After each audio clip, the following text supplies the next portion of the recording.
When modern towns fall silent during blackouts, the Amish barely notice. Their lives move on without flickering lights or failed gadgets, powered instead by self-reliance and quiet preparation. In a world that panics when the power dies, they remind us of something we've lost: how to live steady, simple, and free from the grid. Power outages cost the average American household about $250 in spoiled food, emergency supplies, and lost productivity. That's per outage. Some families face 3 or 4 blackouts a year, turning electrical failures into a recurring expense that nobody budgets for. The real cost goes beyond money, though. It's the helplessness of watching your home become unlivable while waiting for utility crews to fix infrastructure you can't control. Amish homes sidestep this entire problem through a radically different approach. They're designed to run by hand, not by switch. Every system gets built around mechanical operation from the start, eliminating dependency on the electrical grid completely. This isn't emergency backup planning. It's fundamental architecture that makes the concept of a power outage essentially meaningless. Hand pumps bring fresh water up from wells using nothing but human effort and mechanical advantage. These aren't decorative yard fixtures. They're serious working tools that can pull water from 75 feet underground.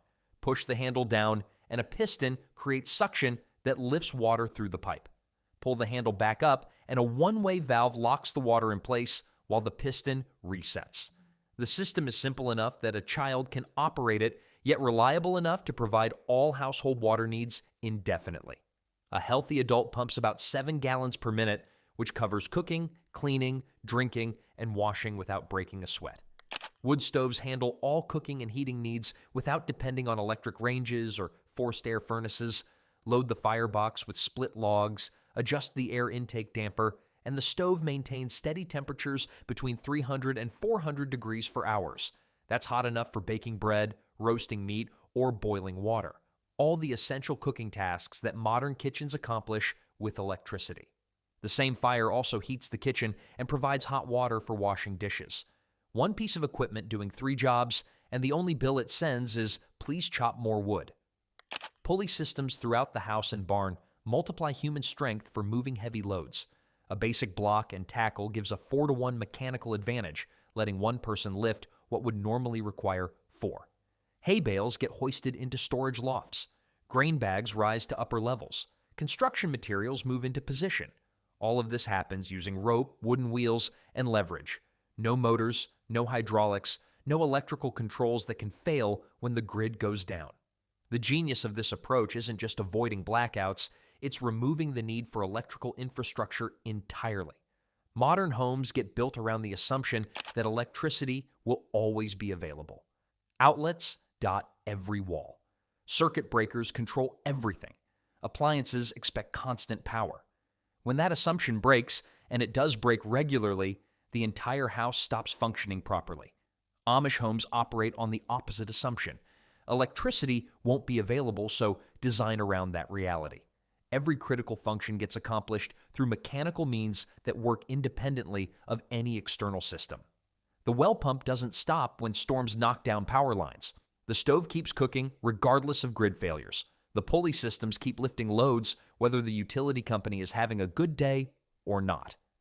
This self-reliance proves that electricity is helpful but far from essential for comfortable living. Modern households have convinced themselves that electric power is necessary for basic survival, but Amish homes demonstrate daily that this isn't true. Water can flow without electric pumps. Food can cook without electric stoves. Work can get done without power tools. Life continues normally when you design systems that never needed electricity to begin with. The practical result is complete independence from one of modern life's biggest vulnerabilities. Grid failures, transformer explosions, storm damage, equipment breakdowns, none of these events affect an Amish household's ability to function. They're not weathering an emergency or toughing it out until service resumes. They're just living normally because their normal was never dependent on the electrical grid in the first place. But simplicity is just the foundation. The real genius of Amish resilience starts with how they've designed their homes themselves, buildings that work with nature instead of against it. Stand in the middle of an Amish home at 3 in the afternoon, and you'll notice something unusual. No light switches flipped, no lamps turned on, just pure natural light flooding through windows that seem to be everywhere you look. Most modern homes treat windows like an afterthought, a couple of standard-sized openings per room, maybe a sliding glass door if you're lucky. The Amish approach it completely differently. Their windows aren't just holes in the wall, they're a deliberate strategy for making electricity unnecessary. Walk through any Amish farmhouse and you'll count at least twice as many windows as a comparable modern home. Some rooms have windows on 3 different walls, creating a cross-flow of light that reaches every corner. But it's not just about quantity. The placement matters just as much. Southern-facing walls get the most windows because that's where the sun spends most of its time. Eastern windows catch the morning light when families are waking up and starting their day. Western windows grab the evening sun when everyone's gathered for dinner. Northern windows stay smaller. They let in steady, indirect light without the harsh glare or heat.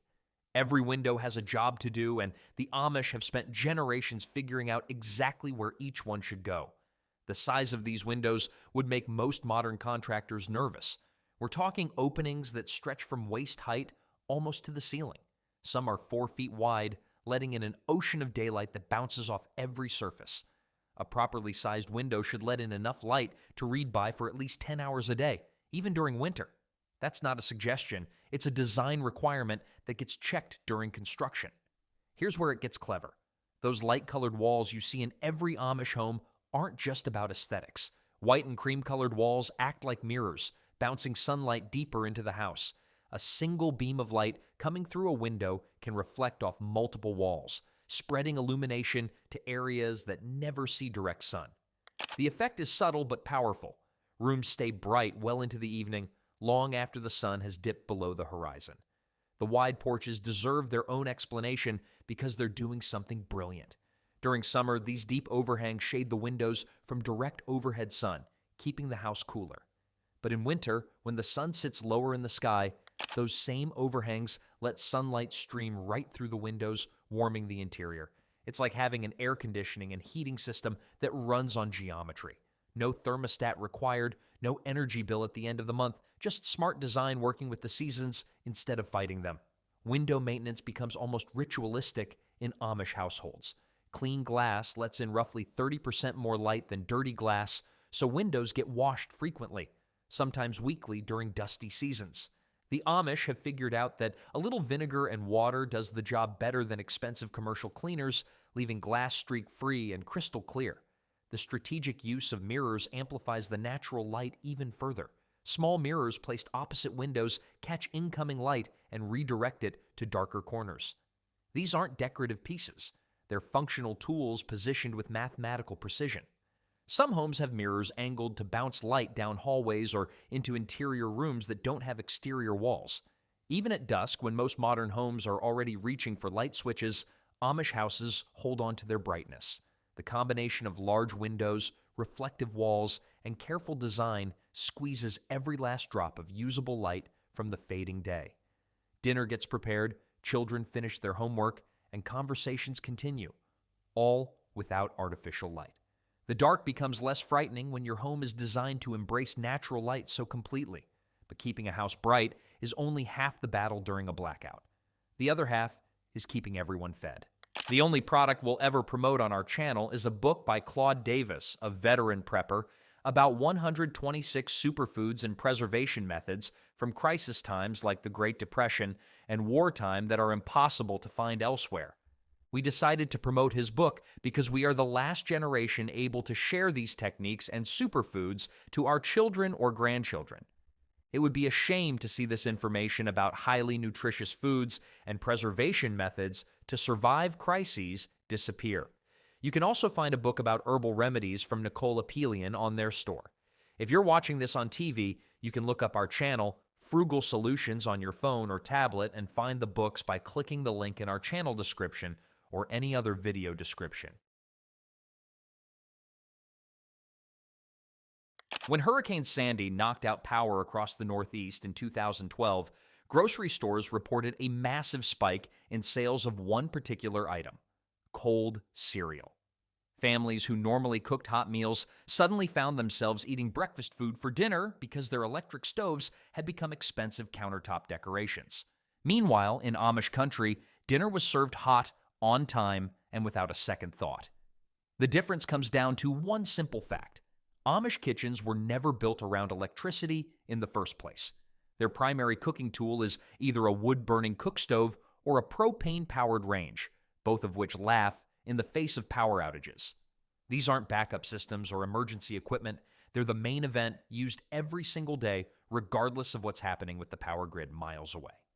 Wood cook stoves are particularly fascinating pieces of equipment. They're not just for cooking. They're multi-purpose workhorses that heat the kitchen, warm water, and even dry, wet clothes hung nearby. The cooking surface typically maintains temperatures between 300 and 400 degrees Fahrenheit when properly stoked, hot enough for everything from gentle simmering to high heat searing. Some models have multiple cooking zones at different temperatures, giving cooks precise control without any dials or digital displays. Learning to cook on a wood stove takes practice and patience. There's no temperature dial to turn, no preset buttons to push. Instead, cooks learn to read the stove itself, where the hottest spots are, how different types of wood affect the heat, and how to adjust airflow to raise or lower temperatures. It's cooking as a craft rather than a convenience, requiring attention and skill that gets passed down through generations. Though one grandmother noted that at least wood stoves don't beep at you every 5 minutes like modern ovens do, the fuel supply matters tremendously.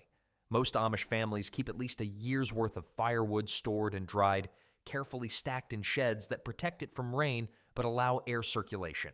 Different woods burn at different temperatures and rates. Hardwoods like oak and maple burn hot and long, perfect for all-day cooking and heating. Softer woods like pine ignite quickly but burn faster, useful for getting the stove going in the morning or boosting heat for specific tasks. Propane stoves offer their own advantages. They provide instant, adjustable heat similar to modern gas ranges, but without needing any electrical connection.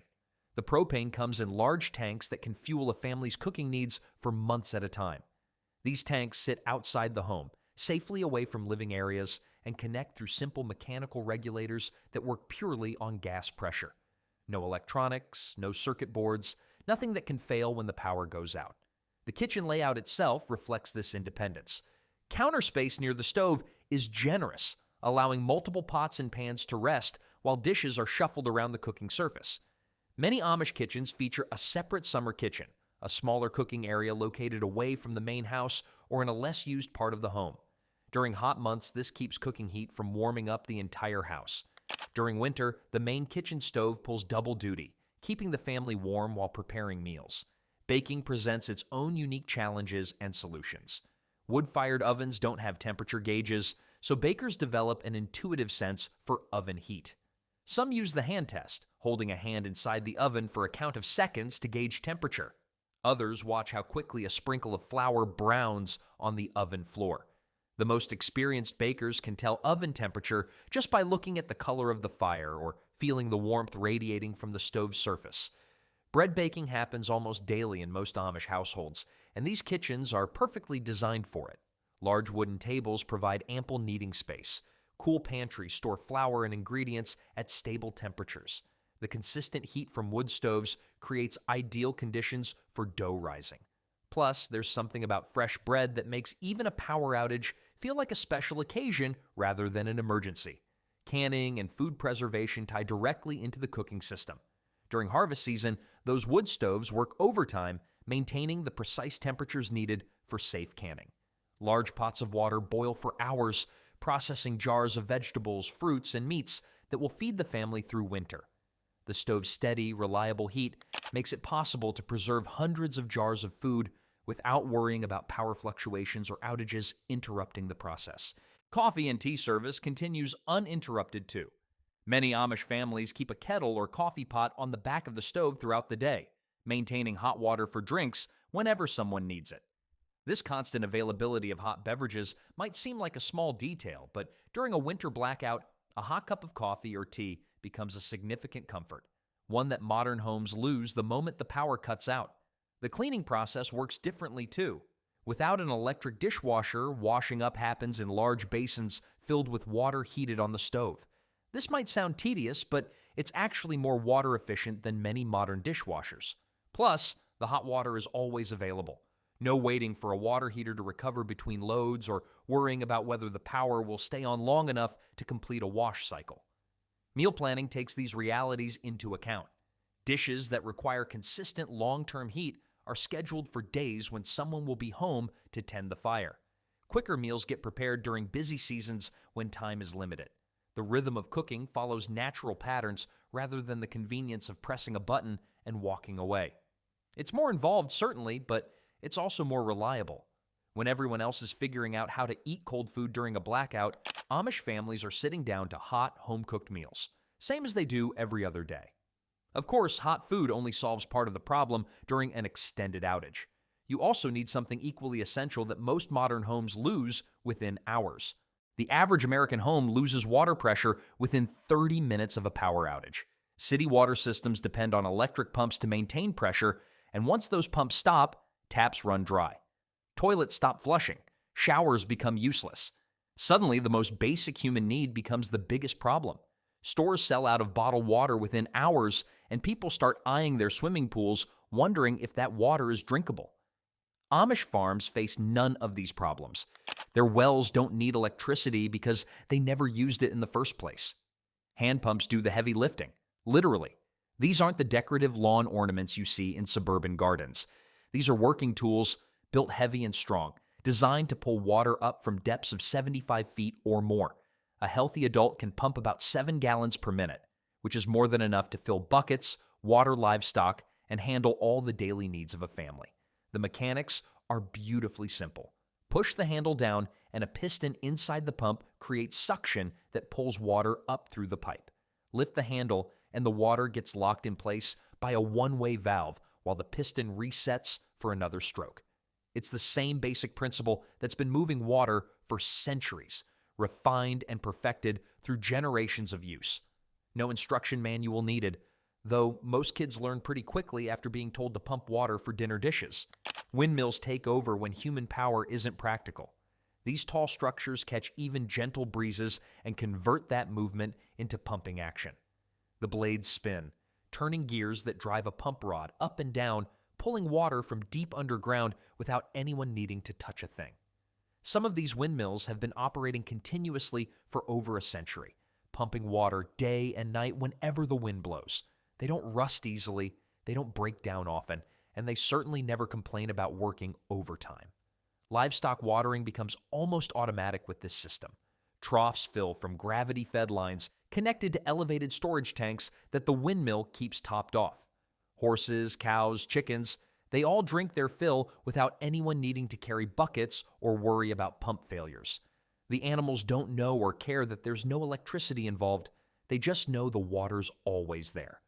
Garden irrigation follows similar principles. Elevated rain barrels and storage tanks create enough pressure to run simple sprinkler systems or fill watering cans. Gravity does all the work, moving water from high places to low places, keeping vegetables green and healthy through dry spells. The garden doesn't wilt during a blackout because the garden never knew electricity existed. The real advantage shows up during extended outages. While modern homes are rationing bottled water and making emergency trips to distribution centers, Amish families are going about their normal routines.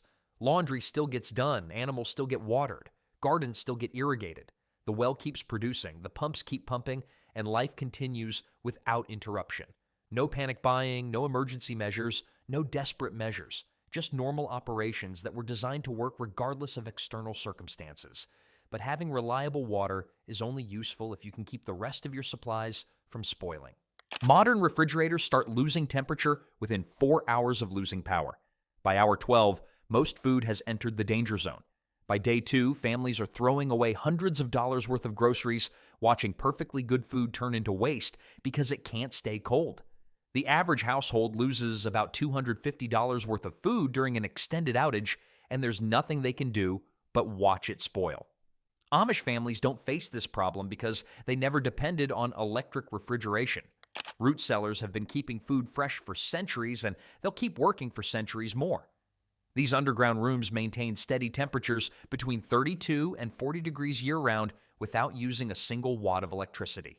The earth itself acts as insulation, protecting stored food from temperature swings that would happen above ground. Building a proper root cellar requires understanding soil, drainage, and temperature control. The depth matters, usually 8 to 10 feet down, where temperatures stay stable regardless of what's happening at the surface. The walls are often lined with stone or brick, materials that absorb and release cold slowly, preventing sudden temperature changes. Ventilation pipes allow cool air to sink in while letting warm air escape, creating natural circulation that keeps everything fresh. Vegetables store remarkably well in these conditions. Potatoes can last 6 months or longer in a root cellar. Carrots stay crisp for similar periods when buried in sand or sawdust. Apples keep for months when stored properly. Cabbage, beets, turnips, they all remain edible long after their grocery store counterparts would have rotted. The key is maintaining consistent cool temperatures and proper humidity, both of which a well-built root cellar provides automatically. Ice houses take preservation even further. These insulated buildings store large blocks of ice cut from ponds and streams during winter. The blocks get packed in sawdust or straw, which acts as incredibly effective insulation. Turns out sawdust is cheaper than a new refrigerator and doesn't break down every few years. Ice harvested in January can last well into summer, providing genuine freezing temperatures for meat and other perishables that need to stay colder than root cellar temperatures allow. The ice blocks themselves are impressive, typically measuring 2 feet by 3 feet and weighing over 200 pounds each. Cutting and storing them is hard work, but it's work that gets done once a year rather than worrying constantly about power bills and equipment failures. A well-stocked ice house can keep a family supplied with frozen storage for 8 months or more. Preservation methods complement the storage systems perfectly. Canning, smoking, salting, and drying all extend food life without refrigeration.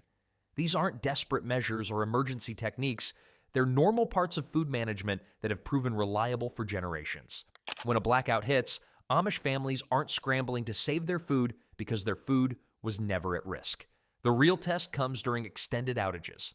While modern families watch their freezers thaw and their refrigerators warm, Amish root cellars and ice houses just keep doing what they've always done. No food waste, no emergency shopping, no desperate attempts to save spoiling groceries.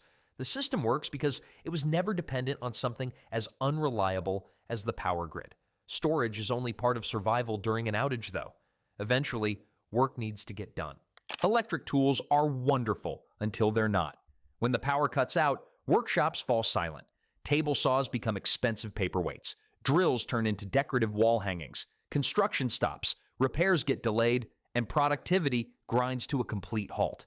Modern work has become so dependent on electricity that people forget how much can actually be accomplished without it. Amish workshops prove that electricity is convenient but not necessary. Their tools run on compressed air, human power, or good old-fashioned horsepower, the kind with hooves. Pneumatic saws cut just as straight as electric ones. Hand-cranked drills bore holes just as round. The work takes a bit more effort and perhaps a bit more time, but it gets done reliably regardless of what's happening with the power lines down the road. Compressed air systems deserve special attention because they're genuinely clever. A small diesel or gas engine runs a compressor that fills large storage tanks with pressurized air. That stored air then powers a whole range of tools: saws, sanders, drills, nailers, all without a single electrical connection.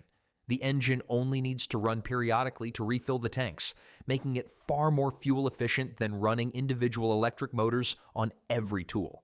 Plus, compressed air tools don't care if it's raining, which is more than most electric tools can say. The air storage tanks themselves are impressive pieces of equipment. Large cylindrical vessels hold compressed air at pressures around 90 to 120 pounds per square inch, enough to power tools for hours between refills. The tanks are built heavy and strong, designed to last decades with minimal maintenance. Many workshops have multiple tanks connected together, creating reserve capacity that keeps work flowing smoothly even during the busiest days. Hand tools fill in where powered equipment isn't practical. These aren't primitive implements. They're highly refined tools that have been perfected over centuries of use. A sharp handsaw in skilled hands can cut nearly as fast as a power saw, with more precision and control. Hand planes create surfaces smoother than most sandpaper can achieve. Chisels guided by practiced hands can shape wood in ways that power tools struggle to match. The quality of hand tools matters enormously. Amish craftsmen maintain their tools meticulously, keeping edges sharp and mechanisms well oiled. A dull saw is worse than useless, it's dangerous and exhausting. But a properly sharpened saw glides through wood with surprisingly little effort. The difference between good tools and bad tools becomes immediately obvious when electricity isn't there to compensate for poor quality. Horses provide power for larger operations. A single draft horse can pull equipment that would require a small tractor in conventional farming. Teams of horses can handle loads that seem impossibly heavy, moving materials and powering machinery through systems of pulleys and gears. The horses need food, water, and rest, but they never need gasoline, spare parts, or mechanic visits, though they do require more cleanup than a tractor, which some might consider a design flaw. The shop layout reflects this different power structure. Tools are arranged for efficiency of movement rather than proximity to outlets. Workbenches provide solid surfaces for hand tool work. Natural light floods in through large windows, eliminating the need for work lights. Everything has its place, and everything serves a purpose. Production doesn't stop during outages because production was never dependent on electricity. Furniture gets built, repairs get completed, construction continues. The work might look different from a modern workshop, but the results are just as good. Often better, because the slower pace allows more attention to detail and craftsmanship. Keeping a workshop running is one thing, but keeping an entire house comfortable through extreme weather is another challenge entirely. Temperature control during a blackout becomes an immediate crisis for most modern homes. Electric furnaces stop heating, air conditioners stop cooling, smart thermostats become dumb decorations.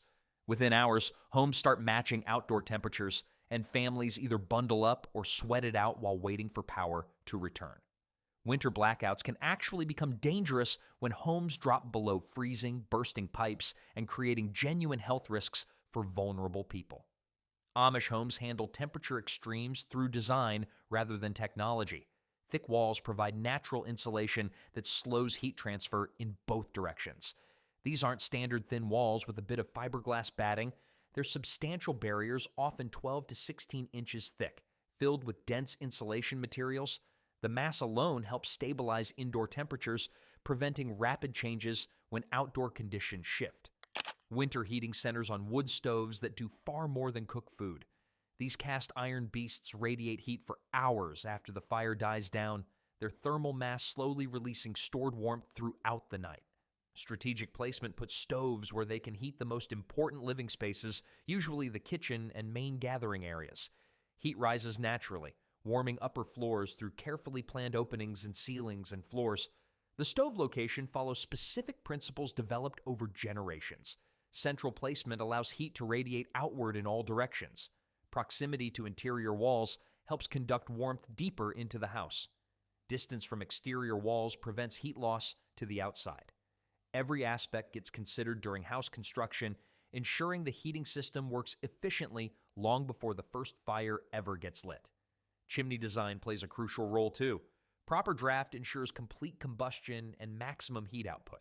The chimney height creates natural airflow that pulls smoke out while drawing in fresh air to feed the fire. Poor chimney design means smoky rooms and wasted fuel. Good design means clean burning and efficient heating. The difference is noticeable, immediate, and impossible to fix with electronics or adjustments. It has to be built right from the start. Summer cooling relies on equally clever design choices. Wide porches shade windows from direct sun, cutting heat gain dramatically. The porches also create sheltered outdoor spaces where air stays noticeably cooler than in full sun. It's like having an outdoor room that comes with its own climate control, except the control is just a roof. Cross ventilation turns the house into a natural cooling system. Windows placed on opposite walls create airways that pull breezes through the entire structure. Hot air rises and escapes through upper windows or vents, while cooler air gets drawn in through lower openings. The constant circulation prevents heat from building up, keeping indoor temperatures tolerable even during hot afternoons. Shade trees deserve credit for their role in temperature management. Deciduous trees planted on the south and west sides of homes block intense summer sun, while their bare branches allow warming winter sunlight through. The trees act as natural air conditioners, releasing moisture that cools the surrounding air. Mature trees can reduce nearby temperatures by 10 to 15 degrees compared to unshaded areas, a significant difference that requires no energy input beyond occasionally watering the trees. Attic ventilation removes heat before it can seep into living spaces. Ridge vents and gable vents create airflow that carries hot attic air outside before it has a chance to warm the ceiling. Proper attic ventilation can keep attic temperatures 20 to 30 degrees cooler than they would be otherwise, which translates directly to cooler living spaces below. Small windows on north walls minimize heat loss in winter while still providing light and ventilation. Large windows on south walls capture warming winter sun. East and west windows stay moderate in size, balancing light needs against heat management. Every opening gets sized and positioned with seasonal sun angles in mind, creating a house that works with natural cycles rather than fighting against them. The thermal performance becomes most obvious during extreme weather. When heat waves or cold snaps knock out power, modern homes quickly become uncomfortable or even dangerous. Amish homes just continue being comfortable because they were never dependent on electricity to maintain livable conditions. The house itself becomes the climate control system, using principles of physics and careful design instead of compressors and heating elements. Surviving without power gets easier when you're not alone in dealing with it. Isolation hits hard during extended blackouts. Modern neighborhoods tend toward privacy, with families living separate lives behind closed doors. When the power goes out, people realize they don't know their neighbors well enough to ask for help. Pride, awkwardness, and uncertainty keep everyone in their own dark houses, struggling individually with shared problems. Some people go days without speaking to another person, not knowing if their neighbors are managing fine or facing serious difficulties. Amish communities operate completely differently. When challenges arise, power outage or otherwise, the response is collective rather than individual. Families check on each other automatically, especially looking in on elderly members and those with young children. It's not organized emergency response. It's just what people do because they know each other and genuinely care about their neighbors' well-being. The community structure makes this natural rather than forced. People see each other regularly at church, at market, during work projects. They know who might need extra help, who has specialized skills, who can contribute what. This knowledge becomes invaluable during any crisis, turning a scattered collection of families into a coordinated support network that activates without any central planning. Resource sharing happens automatically. A family with a productive well shares water with neighbors whose well is running low. Someone with extra lanterns loans them to a household whose oil supply has run out. Food gets distributed based on need rather than who happened to store more. It's like having insurance, except the premiums are just being decent to people throughout the year. The barn raising tradition exemplifies this communal approach. When someone needs a new barn, the entire community shows up to build it. Dozens of people working together can frame, roof, and side a complete barn in a single day. Work that would take a small crew weeks to accomplish. The benefiting family provides food and hospitality, but the labor comes free, offered willingly with the understanding that everyone receives the same help when they need it. This mutual support extends to less dramatic situations too. Harvest time sees neighbors helping neighbors bring in crops before weather turns. During planting season, families coordinate efforts to get everyone's fields prepared. Equipment gets shared freely, with horse-drawn implements moving from farm to farm as needed. The community functions as an extended household rather than separate competing units. The social structure reinforces these bonds. Regular gatherings bring people together for worship, meals, and fellowship. These aren't optional social events people attend when convenient. They're fundamental parts of community life that keep relationships strong. When crisis strikes, these existing relationships provide immediate support networks that don't need to be organized or explained. Communication travels quickly despite the absence of phones and internet. News spreads through visits, through encounters at the market, through children playing together.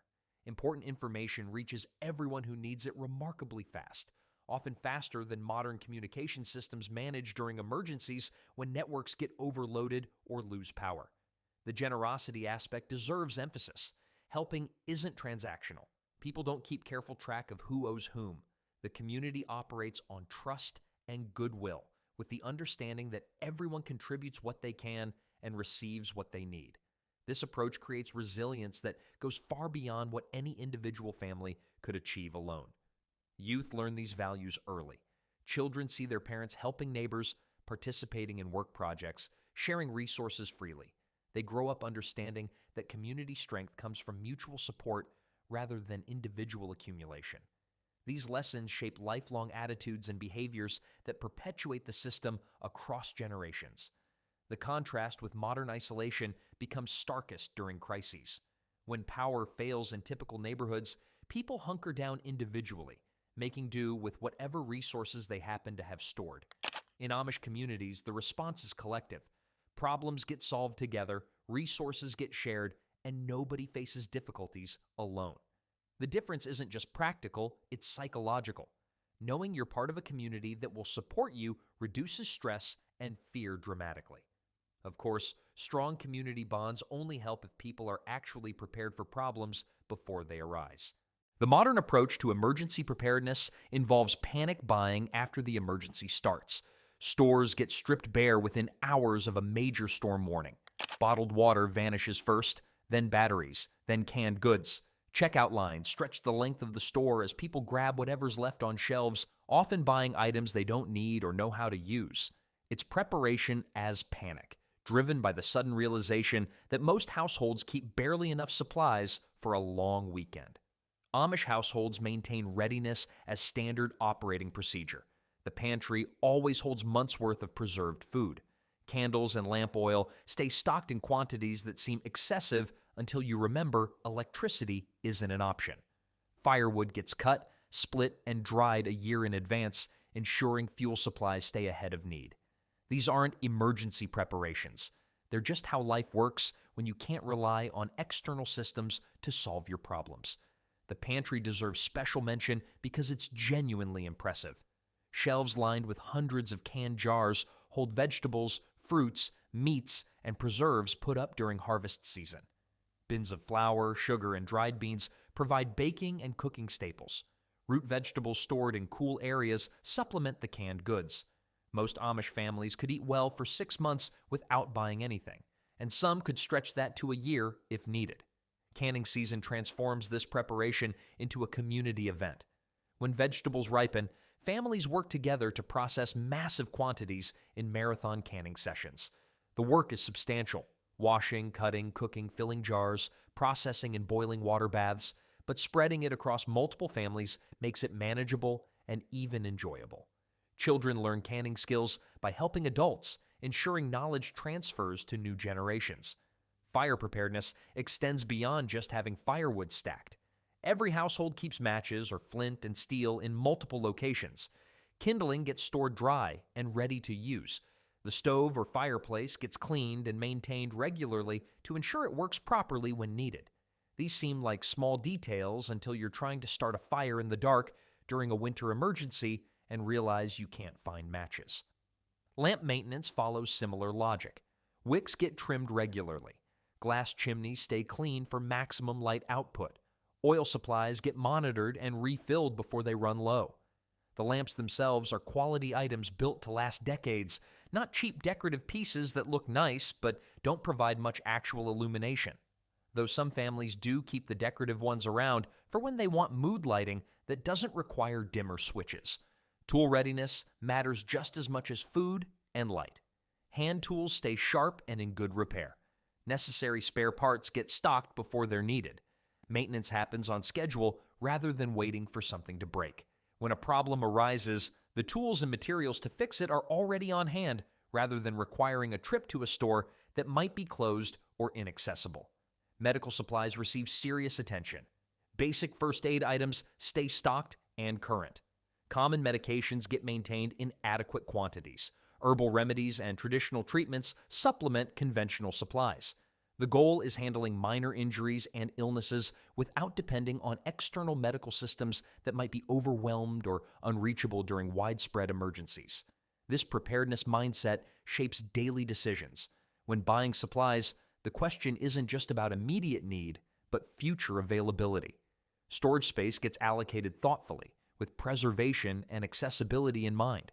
Nothing gets wasted because waste represents lost future resources. Every item serves a purpose or helps build reserve capacity for uncertain times. The psychological aspect matters too. Knowing your family can handle extended disruptions removes fear and anxiety. Children grow up secure in the knowledge that their parents can manage problems. Adults make decisions calmly rather than panicking because they've already thought through likely scenarios and made preparations. The confidence comes from actual capability rather than wishful thinking. Preparation costs time and effort, but it pays back enormously when difficulties arise. While others rush around trying to assemble resources after problems start, Amish families simply access supplies they've already gathered. The crisis becomes an inconvenience rather than an emergency, manageable rather than overwhelming. It's boring being prepared right up until the moment you need to be prepared, and then it's the most exciting thing you ever thought ahead about. This preparation culture doesn't just help families survive disruptions, it creates genuine independence from systems that most people never realize they're completely dependent on. Most people experience power outages as temporary emergencies requiring patience until normal service resumes. The wait might be hours, days, or occasionally weeks, but the assumption remains constant. Eventually, someone else will fix the problem and restore electricity. Life exists in a holding pattern, uncomfortable and inconvenient, waiting for external systems to start working again. The dependency runs so deep that people rarely question it. Amish communities exist outside this framework entirely. They're not waiting for power to return because they never lost anything they needed. Their lights still work, their stoves still cook, their water still flows. Life continues normally not because they're enduring hardship, but because their normal doesn't include the systems everyone else depends on. There's no waiting period, no recovery process, no return to normal, because nothing abnormal happened. This independence extends beyond just electricity. Food supply chains don't matter when you grow and preserve your own food. Fuel shortages don't affect travel when horses provide transportation. Supply chain disruptions don't create toilet paper panics when household goods are simple and often homemade. The modern economy, with all its complexity and fragility, simply doesn't impact Amish life the way it impacts everyone else. The freedom is real and tangible. No electricity bills arrive monthly demanding payment. No utility company can threaten to cut service. No dependency exists on distant power plants or transmission lines that might fail. The household operates as a genuinely independent unit, producing or acquiring what it needs through local relationships and direct effort rather than complex global systems. This independence comes with trade-offs that need acknowledging. Life involves more physical labor when machines don't do the work.